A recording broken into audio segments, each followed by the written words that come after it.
L'été, il y a des trucs beaucoup plus violents que les moustiques. Les scolopendres. Pourtant, chez moi, c'est pas trop la campagne. Ma baraque, c'est une villa au milieu de 3 immeubles de 8 étages. Ouais, un mirador inversé. 4 prisonniers et 800 matons. Donc autour de chez nous, c'est la Tesse. Bon, la Tesse d'Aubagne, hein, calme-toi. Donc tout est bétonné, goudronné, et au milieu, il y a mon jardin. C'est une réserve de biodiversité, le bordel. Toutes les espèces, végétales et animales, elles se disent: bon frère, on va se poser là parce que sinon la prochaine oasis, elle a 400 heures de là-bas. Une fois, s'il te plaît, on a eu un hérisson. Je sais même pas comment il a fait pour réussir à passer au-dessus des murs. Ça devait être l'hérisson qui faisait de la varap. C'est spécial, hein. Bref, du coup, il y a profusion de saloperies au mètre carré. Et les scolopendres, ça fait partie des trucs les plus dégueulasses. Surtout que j'en ai une peur bleue depuis qu'il m'est arrivé un truc chelou il y a 10 ans en Thaïlande. Je te pèle le décor. On est à Koh Phangan. Bon, sans Virginie Ledoyen, comprenne qui pourra. On arrive, il fallait choisir un mégalo. Devant le premier, sur la terrasse, il y a un immense serpent qui est en train de se dérouler. Et il me regarde comme ça. Et il me dit: viens dormir là si t'es pas un PD. Ça y allait sur l'homophobie avant les serpents, hein, c'était open bar. Donc autant te dire qu'on a choisi l'autre bungalow. Hein. Et putain, on n'aurait pas dû. Donc du coup, c'est la nuit, je suis en train de dormir. Et avant, je dormais comme ça en prenant l'oreiller. Je dis avant, parce que c'était avant le drame, bien entendu.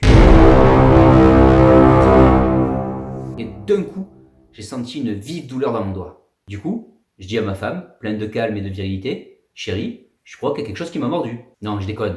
J'ai hurlé: ah, oh putain, je me suis fait mort, en courant en rond dans la chambre, en cherchant partout l'interrupteur où il était pas. Dès que je le trouve, j'allume, et ma femme, elle me dit: c'est où? Je lui dis: dans le lit. Et comme elle y était encore, elle, dans le lit, elle se met à... Non, elle fait pas grand chose. Ma meuf, c'est le croisement de la nièce de Rambo et la fille de Jason Statham. Du coup, je retourne la couette d'un coup sec, et là, on le voit. Le scolopendre. Mais attention, hein, pas le scolopendre qu'on trouve chez nous. Hein. Un scolopendre de compétition. Aussi gros que le bras. Et j'exagère pas, hein.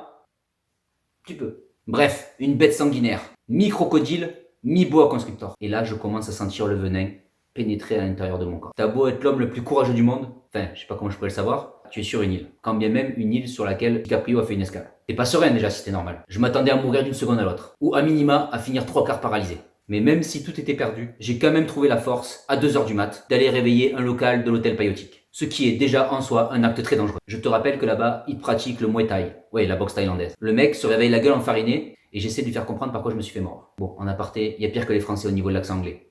Les Thaïlandais. Et j'ai compris en fait seulement le dernier jour que les mecs ils parlent anglais. Du coup, le mec, comme il voit qu'on va pas arriver à se comprendre, il commence à retourner sa chemise et il me montre le tatouage d'un énorme serpent sur son bras.